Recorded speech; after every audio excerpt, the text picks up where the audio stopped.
La délation est-elle un devoir civique? Thèse. La délation suppose que l'on ait été témoin d'un délit. Or, notre devoir civique nous impose d'œuvrer dans le sens de la justice. Antithèse. Toute délation est intéressée et méprisable. Elle prétend faire le bien en faisant le mal. C'est une pure hypocrisie. Thèse. La délation est un devoir civique. En effet, la délation concourt à faire régner l'ordre au sein de la nation. Elle supplée aux insuffisances de l'appareil judiciaire, qui ne peut tout contrôler. Nous devons punir tout délit. Premier argument. Ne pas dénoncer un délit, c'est en être le complice. À partir du moment où nous sommes témoins d'un délit, nous y sommes impliqués. Qui ne dit mot consent. Le devoir civique prime sur tout. Selon Kant, on ne fait pas de sentiment en la matière. Celui qui ment, en protégeant un assassin, quelque généreuse que puisse être son intention, doit encourir la responsabilité de son mensonge, sur un prétendu droit de mentir par l'humanité. Deuxième argument, notre premier devoir civique est de dire la vérité. La justice, l'honnêteté sont des vertus que la société exige de ses citoyens. Il nous faut déclarer nos impôts, payer nos amendes, ne pas faire de faux témoignages. On ne peut pas être coupable d'avoir dit la vérité. Pour Kant, la véracité est un devoir et un ordre sacré de la raison qui n'admet aucune exception, sur un prétendu droit de mentir par l'humanité.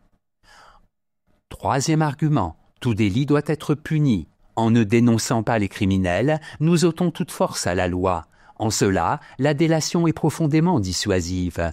Elle punit l'auteur d'un méfait et l'empêche d'agir en toute impunité. Selon Le Seine, les délateurs peuvent faire triompher l'innocence morale sur le mal, traité de morale générale. Après 39-45, les résistants ont dénoncé les collaborateurs pour condamner le nazisme.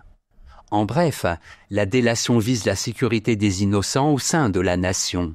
Là où la justice fait défaut, nous devons assumer notre devoir de citoyen en dénonçant l'injustice. Antithèse, toute forme de délation est immorale. En effet, sous couvert de la justice, la délation masque en réalité toutes sortes de passions personnelles qui n'ont rien à voir avec l'amour du juste. Elle est signe d'une société sur le déclin. Premier argument. La délation est le ciment du totalitarisme. La délation systématique est aussi dangereuse que le devoir de dire la vérité en toutes circonstances.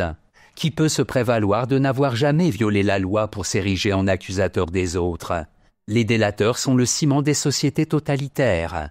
Selon Benjamin Constant, le principe moral qui fait de la vérité un devoir rend toute société impossible. Œuvre politique. Deuxième argument. La délation est animée par un esprit de revanche.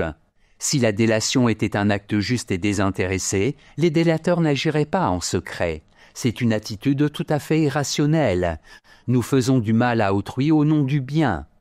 Ce que l'on reproche à l'auteur d'un délit, c'est souvent de n'avoir peur de rien. Troisième argument. La délation dissout tout lien social. Dans une société qui encourage la délation, les citoyens vivent dans une paranoïa constante. Chacun se méfie de son voisin, allant même jusqu'à l'épier. Dans un pays comme la Suisse, une voiture mal garée, la chasse aux faisans ou la cueillette d'escargots se dénoncent fréquemment. Selon Joseph Joubert, on est alors toujours occupé des devoirs des autres, jamais des siens. Hélas, pensez. En bref, la délation ne ressemble en rien à un devoir, mais à une vengeance personnelle. Son hypocrisie consiste à accuser autrui en cachette, au lieu de trouver un remède au mal qu'il dénonce. Synthèse. À la question de savoir si la délation est ou non un devoir civique, on ne peut répondre de manière tranchée. La renonciation à toute forme de délation peut s'avérer aussi criminelle que la délation systématique. Peut-on tolérer le laisser-faire et garder le silence vis-à-vis d'un adulte qui maltraite un enfant? Et inversement, peut-on accepter que chacun dénonce les fraudes de ses voisins, de sa propre famille, par exemple en ce qui concerne les impôts? Il ressort que l'importance du délit est ce qui doit décider si la délation est un devoir civique ou un mouchardage plus vil que la peccadille qui est dénoncée. Les crimes contre l'humanité, les meurtres et les agressions doivent à tout prix être dénoncés.